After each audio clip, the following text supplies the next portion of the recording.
데이 9. 봉사는 재림을 위한 우리의 준비의 아주 중요한 부분. 예수께서는 마태복음 24장과 25장에서 재림에 관한 소중한 정보를 우리에게 남기셨습니다.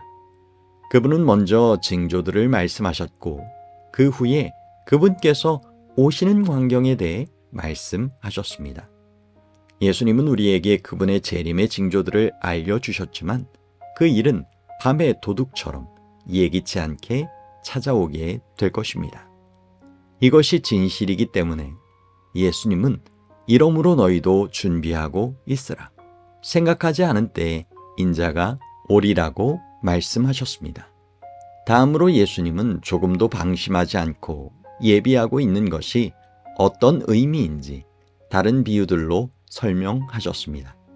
그 비유들을 살펴봅시다.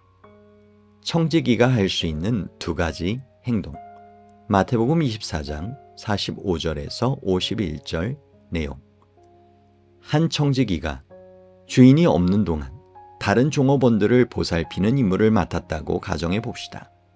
그 사업가가 돌아와서 청지기가 부지런히 자기 임무를 완수했음을 알게 되면 그는 이 믿음직한 청지기에게 더 큰 책임을 맡길 것입니다.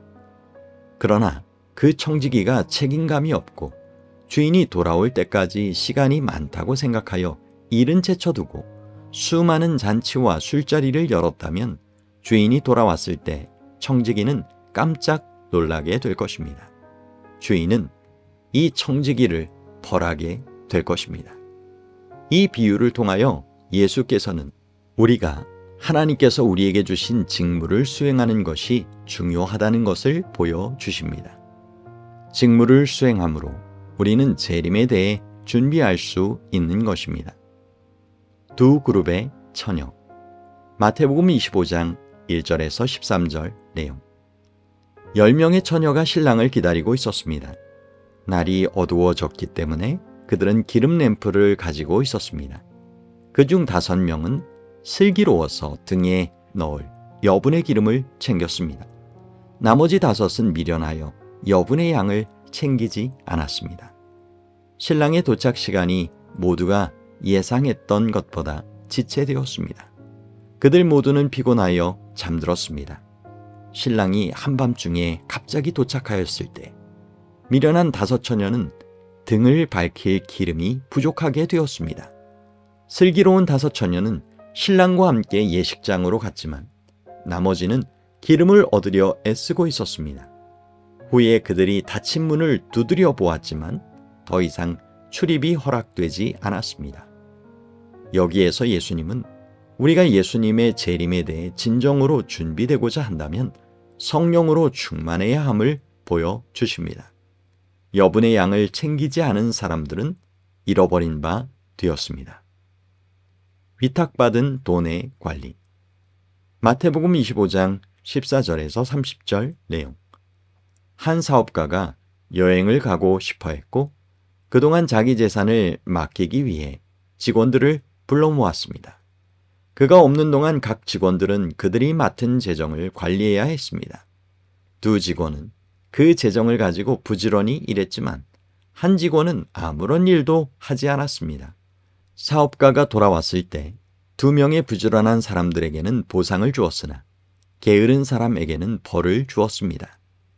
예수님은 여기서 우리가 그분을 위해 봉사할 때 하나님을 향한 바른 태도와 함께 우리의 타고난 재능뿐만 아니라 영적 은사들까지 활용해야 함을 보여주십니다. 이런 사람은 반드시 구원함을 얻을 것입니다. 이것에 관한 엘렌 화이트의 인용문을 소개합니다. 그리스도께서 교회에 맡기신 재능은 특별히 성령께서 주신 선물들과 축복들을 나타낸다.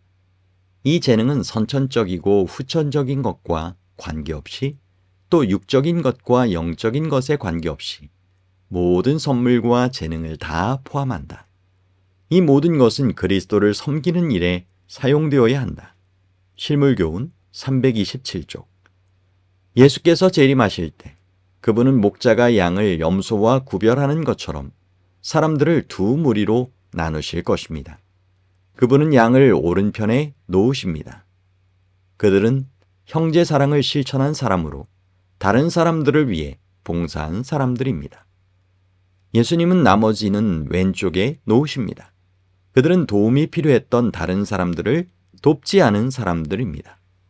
예수님은 40절에서 말씀하셨습니다. 내가 진실로 너희에게 이르노니 너희가 여기 내 형제 중에 지극히 작은 자 하나에게 한 것이 곧 내게 한 것이니라 하시고, 예수님은 이 말씀을 통해 진정으로 예수님을 따르는 사람들은 주변 사람들에게 자연스럽게 선한 일만을 하게 된다고 말씀하십니다. 심지어 선한 행동이 본성이 되어 선을 행하는지조차 알지 못하는 경우가 많습니다. 예수님의 재림을 준비하며 우리는 깨어있고 준비되어 있어야 합니다. 재림 준비의 조건 가운데 성령 충만한 봉사가 있다는 것이 놀랍지 않습니까? 예수님의 말씀. 우리가 다른 사람에게 봉사할 때 이는 그분께 봉사하는 것이며 봉사를 향한 우리의 태도에 긍정적인 변화가 생기게 되고 그리하여 다른 사람들과의 관계에도 변화가 생긴다는 것입니다. 당신이 예수님을 식사에 초청하거나 병원이나 감옥에 계신 예수님을 방문할 수 있다고 상상해 보세요. 예수께서는 우리가 우리 이웃 사람들에게 사랑의 일을 행할 때 정확히 예수님께 같은 일을 행하고 있다고 말씀하셨습니다. 우리가 예수님께 우리의 사랑을 보여드릴 수 있는 얼마나 놀라운 기회인가요? 우리는 하늘나라를 얻기 위해 노력해야 하나요? 아니요. 우리는 은혜로 구원을 얻었습니다.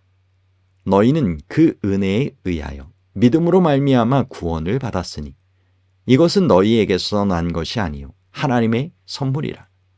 행위에서 난 것이 아니니 이는 누구든지 자랑하지 못하게 함이라. 에베소서 2장 8절 9절 말씀. 이 말씀은 우리의 구원은 하나님의 편에서는 은혜를 통하여 우리 편에서는 믿음을 통하여 일어난다고 분명히 말해줍니다. 바울은 에베소인들에게 위의 말씀처럼 그들이 믿음을 통하여 은혜로 구원을 받았다고 기록하였습니다. 구원은 이미 일어났습니다. 즉, 우리가 자신을 온전히 예수님께 순복한 그 순간에 구원을 받았습니다. 성경에 따르면 믿음은 자신을 맡긴다는 뜻입니다. 우리가 이 신뢰의 관계 안에 머물러 있을 때 우리는 구원받은 상태로 남아있는 것입니다. 그리고 봉사하려는 우리의 욕망은 우리의 구원의 열매, 곧 그 결과입니다. 또 로마서 8장 24절을 살펴봅시다. 우리가 소망으로 구원을 얻었음에. 이것은 무슨 뜻인가요? 우리가 참으로 구원을 얻었으나 하나님께서는 우리를 당신께 묶어두지 않으십니다. 우리는 언제든지 이 연결을 스스로 끊고 자유할 수 있습니다. 재림 바로 전에 누가 하늘 아버지와의 관계를 가지고 있나 혹은 아닌가를 알아보는 조사가 하늘에서 있을 것이라고 성경은 말합니다. 마태복음 22장 1절에서 14절을 보라. 봉사로 이룰 수 있는 것들. 그리스도의 성령 충만하고 헌신적인 제자들은 그들의 봉사를 통하여 기쁨과 힘, 실제적, 정신적, 그리고 영적 능력이 증가하며 그들의 성품은 하나님의 뜻을 따라 그들에게 가장 유익이 되는 수준까지 긍정적으로 개발됩니다. 이기심은 점점 그 힘을 잃어버립니다. 나의 삶은 다른 사람들에게 매력적이 됩니다. 사람들은 일반 사람들과 다른 매력적인 생활 방식을 알아봅니다. 이것은 예수님께서 나를 위하여 또 내 안에 이루신 일을 증언하기 위한 좋은 환경을 만들어줍니다. 나의 봉사를 통해 사람들은 더 개선되고 쉼을 누림으로써 도움을 받습니다. 그 사람은 나와의 경험으로 행복해집니다.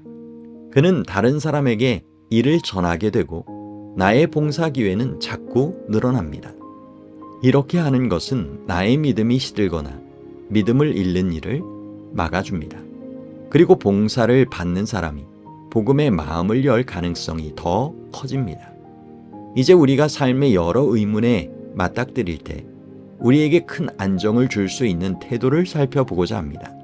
그것은 봉사, 나눔, 도움, 축복이 포함된 모든 일에서 우리 주 예수님을 따르려고 자원하는 것과 관련이 있습니다. 하나님께서는 그 달란트, 나눔, 봉사, 도움이 얼마나 큰 것인지가 중요한 게 아니라 오히려 우리의 자원함이 훨씬 중요합니다. 그분은 사람이 줄 수 있는 모든 것에 대해 기뻐하시며 우리가 가지지 않은 것을 우리에게 요구하지 않으십니다.